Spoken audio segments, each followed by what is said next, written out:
Hello दोस्तों, welcome to the reversible. सो दोस्तों, आज के जो हम वीडियो में हम बात करेंगे लूसेंट का जो केमिस्ट्री है उसको आज हम पूरा कवर करेंगे और ये जो है मास्टर वीडियो होने वाला है।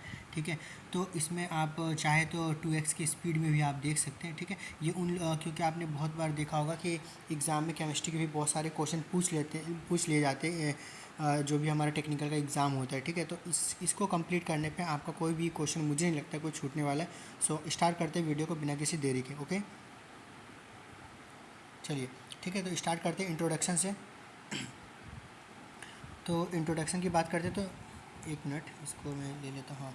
हाँ, केमिस्ट्री जो बताया गया है, chemistry is the branch of the science which deal with the composition of the matter and also the physical and chemical property. Chemical और फिजिकल जो प्रॉपर्टी होती है उसके करेक्टरिस्टिक ऑफ डिफरेंट मटेरियल को बोला जाता है। ठीक है ना। ओके, एक फ्रेंच केमिस्ट थे, ठीक है, लेवॉइजर, ठीक है, is regarded as the father of the modern chemistry. Okay, आगे देखते हैं। ठीक है, सब्सटेंस क्या होता है और इसके नेचर क्या होता है। एनीथिंग, कोई भी ऐसी चीज़ें जो स्पेस को जो है ऑक्यूपाई करती है, ठीक है ना, जिसमें पोसेस सम मास होते हैं, ठीक है, उसको क्या कहते हैं, मैटर बोला जाता है। Early Indian philosopher classify matter in the form of by 5 basic element, ये जैसे कि जिसको 5 तत्व बोलते हैं, जैसे कि air, earth, fire, sky and water. ठीक है, ये इनको क्या कहते हैं, मतलब ये बेसिक 5 तत्व है। ठीक है, according to them everything living और non living was made up of these 5 basic element. Ancient Greek philosopher had arrived at the similar classification of the matter. Okay, चलिए आगे देखते हैं, और जो इम्पोर्टेंट लाइन होगा वो मैं आपको बता दूंगा और भी। ठीक है, तो Indian says Maharshi Kannada was the perhaps the first to suggest that all form of the matter are composed of the very small teeny particle known as अणु, जिसको एटम भी बोला जाता है। ठीक है, मतलब smallest particle of the matter which can not further divided, उसको क्या कहते हैं हम लोग, एटम या फिर अणु बोलते हैं। ठीक है, ओके, और क्या बोला गया, अणु में be made up of still small particle called परमाणु। Okay, Greek thinker Democritus name these tiny particle परमाणु एज एटम। ओके सॉरी, मैंने अणु को बोल दिया था। जो परमाणु होता है उसको बोला जाता है, ठीक है, atom. Okay, this matter is compose of the tiny particle known as atom. अभी मैटर के हम क्लासिफिकेशन को देखते हैं। जो मैटर होते हैं दो टाइप के होते हैं, फिजिकल क्लासिफिकेशन होती है इसके, और एक केमिकल क्लासिफिकेशन। फिजिकल में तीन आते हैं, सॉलिड, लिक्विड और गैस। और केमिकल जो क्लासिफिकेशन होते हैं उसमें प्योर सब्सटेंस आता है और मिक्सचर। प्योर में भी 2 आते हैं, एलिमेंट और एक होते हैं कंपाउंड। और जो हमारा मिक्सचर होते हैं उसमें होमोजीनियस और हेट्रोजीनियस। ठीक है, फिर आगे हम बढ़ते हैं, अगर जो कंपाउंड की बात करें, ठीक है, तो उसमें भी 2 आते हैं, ऑर्गेनिक कंपाउंड और इनऑर्गेनिक कंपाउंड। और एलिमेंट कितने होते हैं, 3, मेटेलिक, मेटेलॉइड और जिसमें नॉन मेटल, मतलब मेटेलिक जिसमें जो सिर्फ मेटल हो, नॉन मेटेलिक जो मेटल ना हो, और मेटेलॉइड मतलब दोनों की प्रॉपर्टी हो उसमें। ठीक है, आगे देखते हैं।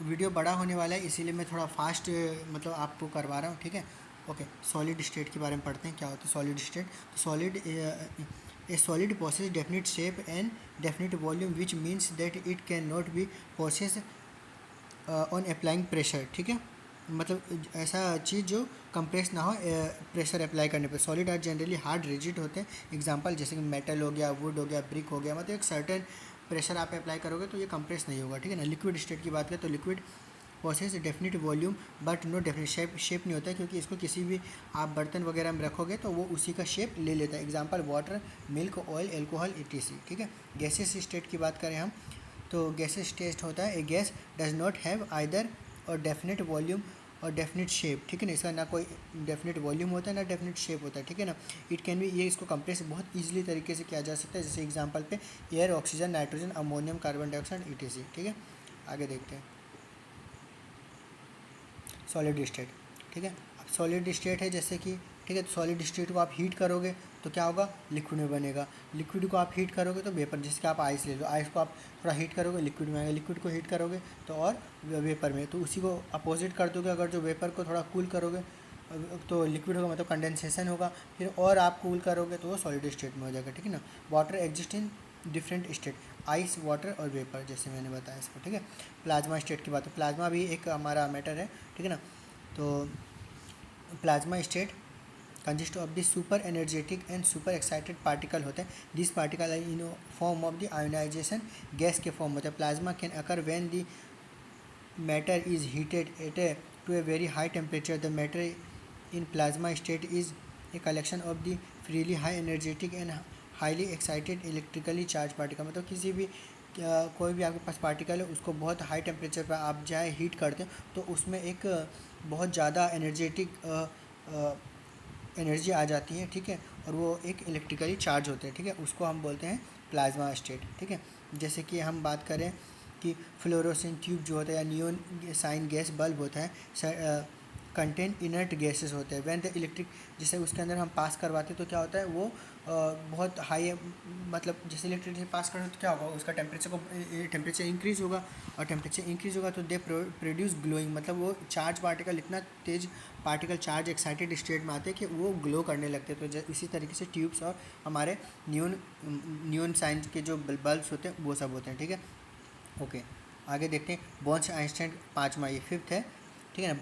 Bose Einstein condensation state in 1920 on the basis of the statical calculation, Satyendra Nath Bose, ठीक है ना, who gave the concept of the fifth state of the matter. ये पांचवा स्टेट है मैटर का, ये पूछा जाता है कि fifth state of the matter कौन सा है, तो आप इसको लगा सकते हो, बोस लगाना है, ठीक है। तो later American scientist succeed in the obtaining the stage Bose Einstein state is form by the super cooling of the gas extremely low density, ठीक है। तो कुछ यहाँ पर ओके, तो ये सब ये हो गया, और यहाँ पे कुछ आपको दिया गया ये डाटा, इसको आपको याद करना है। जैसे approximate relative evidence of the sun, जो हमारे अर्थ क्रस्ट में होता है तो बोला जाता है कि अर्थ क्रस्ट में सबसे ज़्यादा क्या पाया जाता है, तो ऑक्सीजन, फिर सिलिकॉन, फिर aluminium, iron, calcium, potassium, magnesium और हाइड्रोजन, ठीक है। ओके, आगे देखते हैं प्योर स्टेट की बात करेंगे अब हम। Pure state, okay, a single substance which cannot be separated into other kind of the matter by any physical process is called pure state। मतलब इसको सेपरेट नहीं किया जाता क्योंकि ये प्योर फॉर्म में, कोई अदर फॉर्म इसके अंदर है ही नहीं, ठीक है ना। प्योर सब्सटेंस में have classified as element and compound के रूप में। द एलिमेंट देखते हैं, the simplest form of the pure substance which can neither be broken into और nor built from simpler substance by the ordinary physical and chemical method is called element। Example gold हो गया, silver हो गया, hydrogen हो गया, ठीक है। ये सब क्या है, मतलब एलिमेंट है, ठीक है। इसके अंदर क्या होगा कि आपके मिक्सर भी पाए जाएंगे और प्योर फॉर्म भी पाए जाते हैं। वैसे जनरली क्या होता है, एलिमेंट जो होते हैं वो प्योर फॉर्म होते हैं, ठीक है। जैसे गोल्ड तो उसमें गोल्ड ही मिलेगा आपको, ठीक है, अगर जो आप प्योर फॉर्म में आप मतलब आप निकालोगे तो क्रस्ट से। आगे देखते हैं, फिर एलिमेंट को जो है फर्दर क्लासीफाई किया गया है 3 टाइप में, जैसे मेटल, नॉन मेटल और मेटलॉइड। तो मेटल की बात करें तो मेटल आर सॉलिड होते हैं, ठीक है ना, एक्सेप्शन मरकरी को छोड़ करके, क्योंकि वो रूम टेम्परेचर पे लिक्विड होता है। आर नॉर्मली हार्ड होता है, ठीक है ना। मेटल क्या होता है, हार्ड होता है। दे हैव लस्टर होते हैं, ठीक है, और बहुत ज़्यादा उसका मेल्टिंग पॉइंट होता है, बॉइलिंग पॉइंट भी ज़्यादा होता है, and also good conductor of electricity and heat का। The conductivity of the metal क्या होता है, डिक्रीज़ होता है अगर जो हम टेम्परेचर को बढ़ाएंगे, ठीक है ना, due to vibration of the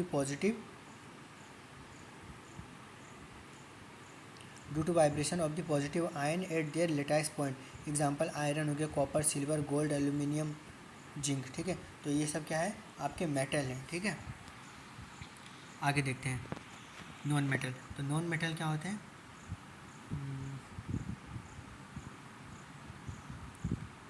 ठीक है,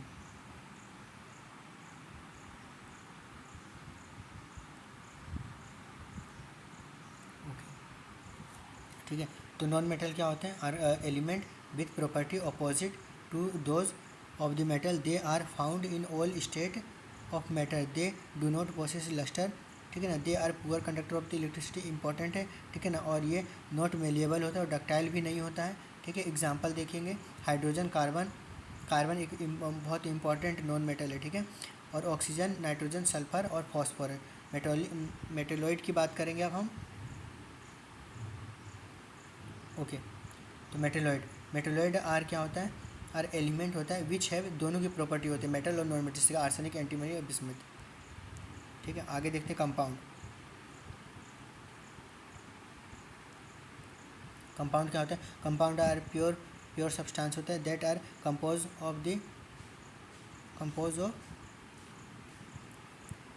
of two or more different element, ठीक है ना, in a fix proportion by mass. The property of compound are entirely different from those of the element from which it made. Example water हो गया, sugar हो गया, salt हो गया, chloroform, alcohol, either ether. तो ये सब जो है कंपाउंड होते हैं, मतलब कि फिक्स प्रोपोर्शन में डिफरेंट मतलब दो या दो से ज़्यादा टाइप के जो एलिमेंट होते हैं उसमें प्रेजेंट होते हैं। ठीक है, ये जैसे कि आपका वाटर है, तो वाटर भी आपका प्योर फॉर्म में नहीं होता, उसमें भी अलग अलग हाइड्रोजन, ठीक है ना, ऑक्सीजन, ये सब क्या होते हैं, प्रेजेंट होते हैं। शुगर भी प्योर फॉर्म नहीं है, तो ये सब क्या है, कंपाउंड आते हैं, कंपाउंड इनको बोलते हैं। तो जैसे कंपाउंड को, जैसे मैंने बताया था क्लासिफिकेशन में कि दो टाइप के कंपाउंड होते हैं, एक ऑर्गेनिक होते हैं और एक क्या होते हैं, एक ऑर्गेनिक और एक इनऑर्गेनिक। ठीक है,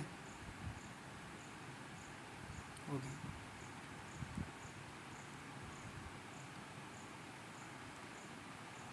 हाँ, ठीक है, तो ऑर्गेनिक कंपाउंड पढ़ते हैं। The compound obtained from living source are called, okay, source are called organic compound. The term organic is now apply by the hydrocarbon and their derivatives. ठीक है, ऑर्गेनिक क्या होते हैं, जनरली क्या होता है, हाइड्रोकार्बन होते हैं, आपको इतना याद रखना है। जैसे कार्बोहाइड्रेट, प्रोटीन, ऑयल, फैट्स, ये सब क्या होते हैं, इसमें हाइड्रोजन भी होते हैं और कार्बन के ये चेन होते हैं। ठीक है, बहुत लंबी चेन होती है, उसको ऑर्गेनिक कंपाउंड बोलते हैं। इनऑर्गेनिक की बात करें, the compound obtain from non living source. जैसे नॉन लिविंग सोर्स जैसे क्या हो गया, रॉक्स हो गया, मिनरल्स हो गया, कॉल्ड, इसको इनऑर्गेनिक बोलते हैं। ठीक है ना, ओके। जैसे कि कॉमन सॉल्ट हो गया, इनऑर्गेनिक होता है, मार्बल, ठीक है, वॉशिंग सोडा, ठीक है, ये सब क्या हो गया। मिक्सर की बात करेंगे, mixture a material obtained by the mixing two or more substance in any indefinite proportion is called the mixture. मतलब कोई भी इनडेफिनिट, मतलब फिक्स डेफिनिट प्रोपोर्शन नहीं कि इसको इतने में नहीं वाला, मतलब कि 30% कुछ भी, मान लो कि सॉल्ट हो सकता है, 30% कुछ अदर कंपोनेंट हो सकता है, तो उनको मतलब मिक्स करके उसको हम क्या बोलते हैं, उसको हम बोलते हैं मिक्सर। मतलब फिक्स डेफिनेट प्रोपोर्शन में नहीं होगा वो। ठीक है, अब एग्जांपल के और देखते हैं, जैसे मिल्क हो गया, सी वाटर हो गया, petrol, paint, glass, cement, wood. दो टाइप के मिक्सर होते हैं, होमोजीनियस होते हैं और एक हेट्रोजीनियस। तो होमोजीनियस किसे बोलते हैं, कि अगर जो यूनिफॉर्म कॉम्पोजिशन है, ठीक है ना, क्या है, यूनिफॉर्म कॉम्पोजिशन है, मतलब सेम टाइप के आपके मिक्सर जो है मिले हुए हैं, मतलब आपको, आप जब उनको मिलाओगे तो आपको एक होमोजीनियस फॉर्म करेगा, उसको हम क्या बोलते हैं, होमोजीनियस मिक्सर। ठीक है, example salt dissolve in water. तो जब हम सॉल्ट पहले हमने लिया और वाटर लिया, हमारे पास दो कंपोनेंट है, सॉल्ट है और वाटर है, उसको जब हमने मिक्स किया तो हमें कुछ देखने को मिला, मतलब वो ईजिली तरीके से घुल गया। अगर जो हम उसी जगह पत्थर लेंगे और वाटर लेंगे, उनको मिक्स करेंगे, तो वो क्या बोलेंगे हम, हेट्रोजीनियस, मतलब वो दोनों आपस में मिक्स नहीं होंगे, यूनिफॉर्म मिक्सर नहीं होगा। ठीक है, तो होमोजीनियस, हेट्रोजीनियस, आई होप आपको क्लियर हो गया होगा। ठीक है, ठीक है, उसके बाद सेपरेशन ऑफ द मिक्सर, किस तरीके से सेपरेट किया जाता है। ठीक है, तो उसके डिफरेंट मतलब तरीके हैं, जैसे कि सब्लिमेशन होता है। तो सब्लिमेशन क्या होता है, कि सॉलिड से अगर जो हम, एक मिनट, हाँ, सॉलिड है, सॉलिड से अगर जो हम उसको वेपर में कन्वर्ट करना हो तो उसको हम क्या कहते हैं, सब्लिमेशन। जैसे एग्जांपल हो गया नेफ्थलीन हो गया, आयोडीन हो गया, एल्यूमिनियम क्लोराइड हो गया, कैम्फर। जैसे आप एग्जांपल तौर पे, जैसे मतलब कपूर वगैरह जो होते हैं, कैम्फर, उसको ले लो, उसको आप थोड़ा हीट करोगे तो वो क्या होगा, सॉलिड से डायरेक्ट वेपर बन जाएगा, वो लिक्विड स्टेट में आएगा ही नहीं। ठीक है, the process of the direct conversion of the vapour into the solid is called hoarfrost. ठीक है, इसको भी आपको याद रखना है। उसके बाद अलग अलग, जैसे कि हम लोग सेपरेशन के मेथड पढ़े, तो फिल्ट्रेशन एक तरीका होता है, जिसमें क्या होता है कि सॉलिड पार्टिकल को लिक्विड से हम लोग ईजिली फ़िल्टर कर सकते, जैसे removal of the solid particle from the engine oil. ठीक है ना, मतलब सस्पेंडेड पार्टिकल को ये क्या कर लेता है, ईजिली फ़िल्टर कर लेगा। ठीक है, उसके लिए फ़िल्ट्रेशन यूज़ करते हैं। और तीसरा है इवोपरेशन। इवोपरेशन तो बहुत इजी है, आप सब लोगों ने देखा होगा, जैसे कि ये क्या होता है, कि कोई भी लिक्विड होता है वो वेपर में कन्वर्ट हो जाता है। जैसे कि हम लोग जैसे आप एग्जांपल लो, रूम में क्या होता है, कभी पानी गिर जाता है, स्पिल हो जाता है, तो वो क्या हो जाता है, थोड़ी देर बाद सूख जाता है, मतलब वो लिक्विड डायरेक्ट कहाँ से इवोपरेट हो गया। क्यों? क्योंकि उसमें जो एयर है, एयर सर्कुलेट हुआ उसके सराउंडिंग में, तो वो क्या हो गया, अपने साथ में उसको वेपराइज फॉर्म में लेके गया। ठीक है, तो उसको इवोपरेशन हम बोलेंगे। ओके, क्रिस्टलाइजेशन देखिए, क्रिस्टलाइजेशन देखते हैं। क्रिस्टलाइजेशन, तो क्रिस्टलाइजेशन क्या होता है कि use for the separation and the purification of the solid substance. मतलब क्या होता है कि कोई भी आपके पास मिक्सर है, उसको आपको प्योर फॉर्म सॉलिड में कन्वर्ट करना है, तो हम क्रिस्टलाइजेशन के यूज़ करते हैं। इस प्रोसेस में क्या करते हैं, इम्प्योर जो सॉलिड मिक्सर है उसको हीट किया जाता है। ठीक है ना, हीट किया जाता है। एग्जाम्पल जैसे एल्कोहल हो गया, वाटर, ठीक है ना, एसीटोन, क्लोरोफॉर्म, तो उसके बॉइलिंग पॉइंट तक हीट करेंगे, है ना, and hot solution is filter. उसके बाद जो हॉट सॉल्यूशन उसको हम फिल्टर करेंगे। The clear filtrate is cooled slowly. जो फिल्ट्रेट हमारा नीचे बैठेगा, ठीक है ना, वो क्या होगा, उसको स्लोली करेंगे ठंडा रूम टेम्परेचर पे। When the pure solid crystallise out, this is separated by the filter. मतलब क्या है कि इसमें क्या होता है कि आप किसी चीज़ को आप क्रिस्टल फॉर्म में लाने के लिए सबसे पहले उसको तो बहुत हाई टेम्परेचर पे उसको हीट करो। हीट करने के बाद जो आपका फिल्ट्रेट कलेक्ट होगा उसको एयर के कांटेक्ट में आपको रखना है। वो ड्राई होने के बाद वो एक प्योर फॉर्म, क्रिस्टल फॉर्म में, मतलब सॉलिड स्टेट में आपको मिल जाएगा। ठीक है, आगे देखते हैं डिस्टिलेशन। तो डिस्टिलेशन जो है उसको किंग ऑफ द डिस्टिलेशन, मतलब किंग ऑफ द सेपरेशन भी बोला जाता है डिस्टिलेशन को। तो डिस्टिलेशन में क्या होता है, दो तरीका होता है, एक तो वेपराइजेशन होता है, कंडेंसेशन होता है।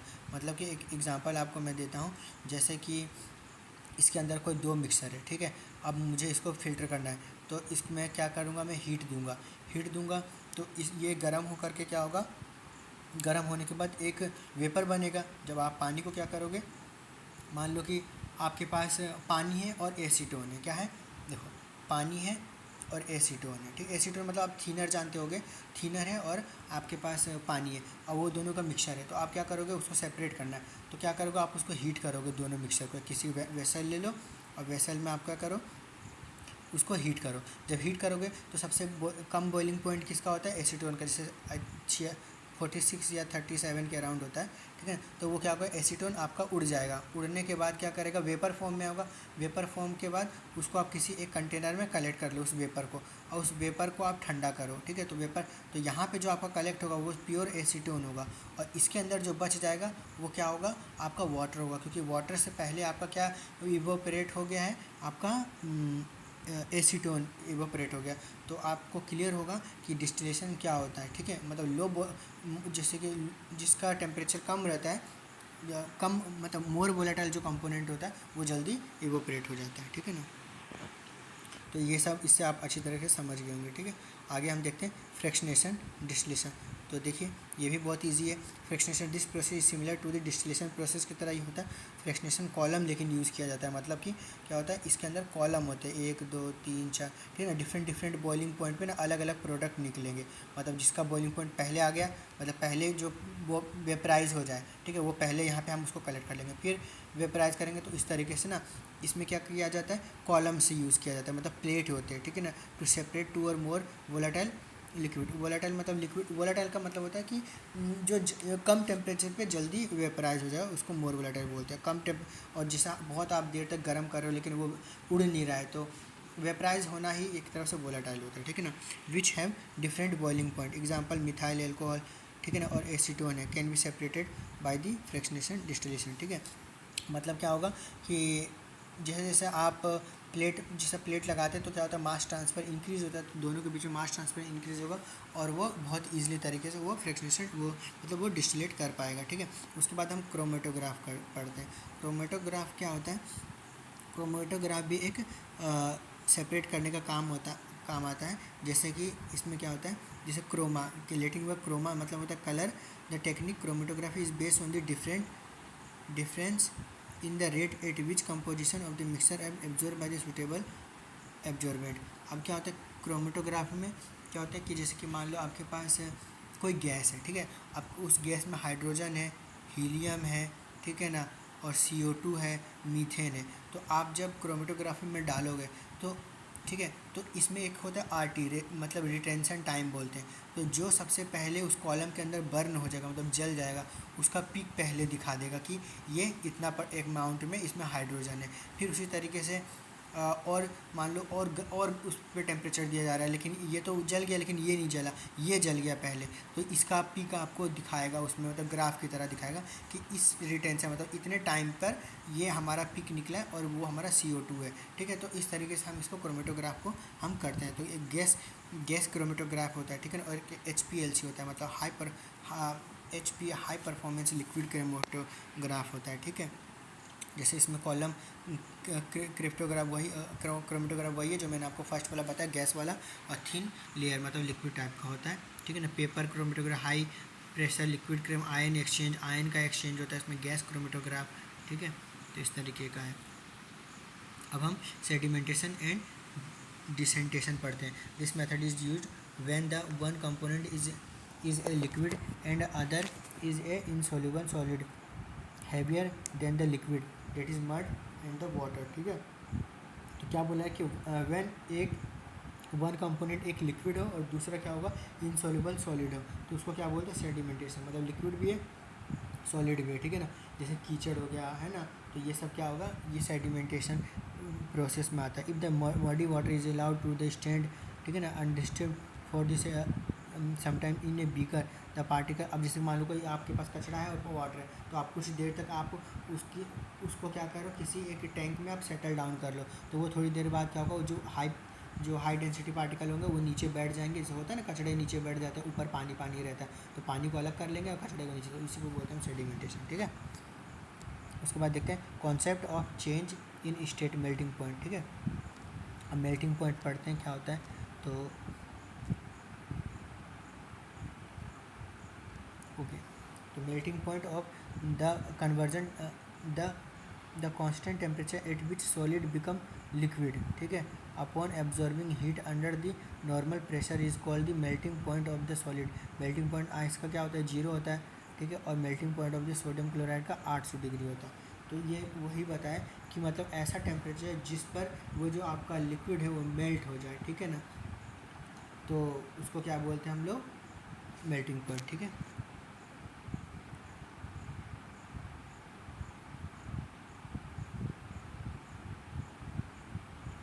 अब बॉइलिंग पॉइंट देखते हैं।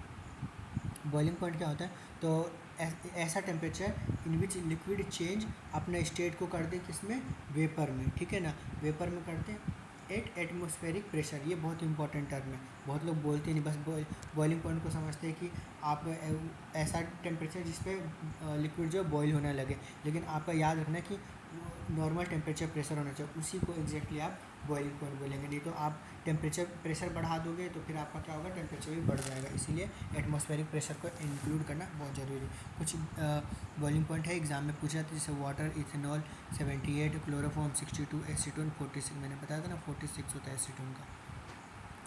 ठीक है, हाँ एक चीज़ और पूछा जाता है, ये एग्जाम में इंपॉर्टेंट है, द बॉइलिंग पॉइंट डिक्रीज़ होता है। ठीक है ना, with decrease in atmospheric pressure और सोल्यूबल इम्प्योरिटी इंक्रीज हो जाएगा। अगर जो boiling point of the liquid मतलब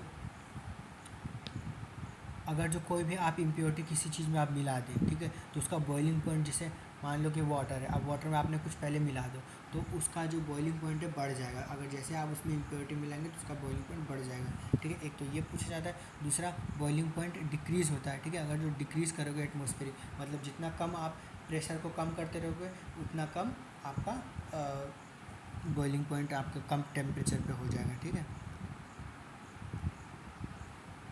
फ्रीजिंग पॉइंट पढ़ते हैं। The constant temperature at which a liquid freeze into the solid by the giving out heat energy is called freezing point of the liquid. freezing point water क्या होता है, 0 होता है, और melting point भी water क्या होता है, 0 होता है। इसको याद रखना है। इवोपरेशन मैंने आपको बता दिया है। ठीक है, तो इसमें देख लेते कुछ इंपॉर्टेंट टर्म होगा तो उसको पढ़ लेंगे। ठीक है। Evaporation is affected by the following factor, किस पे डिपेंड करता है?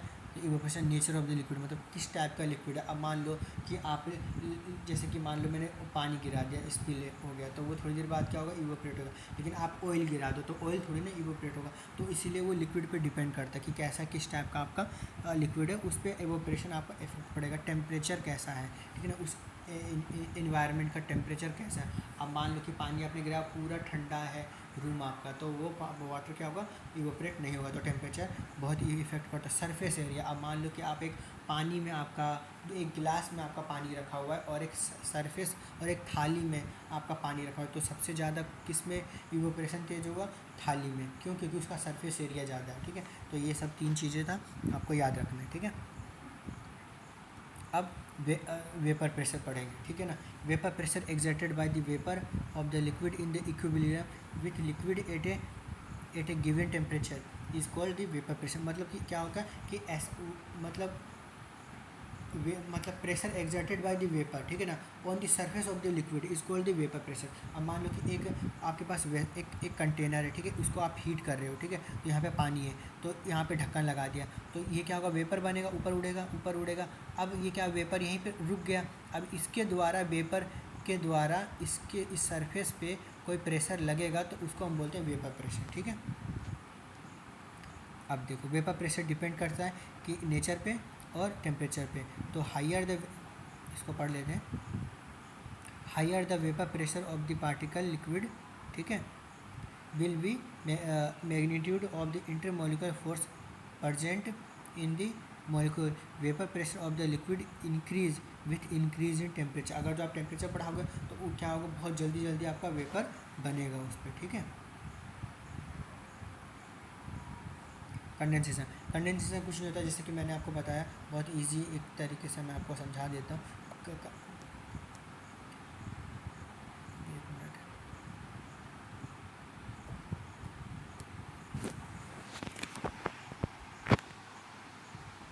देखिए, अभी क्या है कि आप किसी चीज़ को गर्म करो, ठीक है, पानी है, पानी को गर्म किया आपने, पानी, इसका वेपर बनेगा। इस वेपर को, वेपर मतलब जो भाप बनेगा, उस भाप को आप एक कंटेनर में आपको या किसी पाइप के थ्रू आप इसको स्टोर कर लो, ठीक है ना, और उस भाप को ठंडा कर दो। ठंडा करोगे तो वो क्या हो जाएगा? मतलब लिक्विड फॉर्म में आता है। तो यही होता है कि वेपर से जब लिक्विड में कन्वर्ट होता है तो उसको हम कंडेंसेशन बोलते हैं या फिर वेपर प्रेशर लिक्विफिकेशन बोलते हैं। अब क्या है ये, इसको पढ़ लेते हैं। Atomic structure, Dalton's atomic theory, ठीक है, किसी किसी एग्जाम में पूछ लेता है ये, वैसे इतना इंपॉर्टेंट नहीं, बट फिर भी हमें देखना है, ठीक है ना। तो एटॉमिक स्ट्रक्चर की बात करें, इन 1803 1808 में atomic theory has given by the Dalton, ठीक है। The main point of the Dalton का पढ़ना है हमें। The element consist of minute invisible, ठीक है, इनडेस्ट्रक्टिबल पार्टिकल कॉल्ड एटम, ठीक है। उसके बाद बोला गया है इसने कि atom of an element are identical होता है, मतलब जो एटम होते हैं एक दूसरे के जैसा सेम होता है। दे हैव सेम मास होता है और साइज भी होता है। Atom of a different element different property होता है, अलग अलग एलिमेंट के अलग अलग प्रॉपर्टी होगा। दे हैव डिफरेंट मास भी होगा और साइज भी होगा। Atom can not be created, destroyed or transfer into the atom of the other element. अब atom smallest particle of the element, ठीक है ना, इज कॉल्ड, उसको हम एटम बोलते हैं। Atom can take part in a chemical combination and does not occur in free nature, मतलब ये किसी के फॉर्म में ही मिलेगा, किसी एलिमेंट में आपको मिलेगा, एक फ्री स्टेट में एटम नहीं मिलता है, ठीक है ना। The atom of the hydrogen is the smallest and the lightest, क्योंकि हाइड्रोजन बहुत हल्की है इसीलिए। Example hydrogen, krypton, calcium, hydrogen, ठीक है। Molecule is the smallest particle of an element or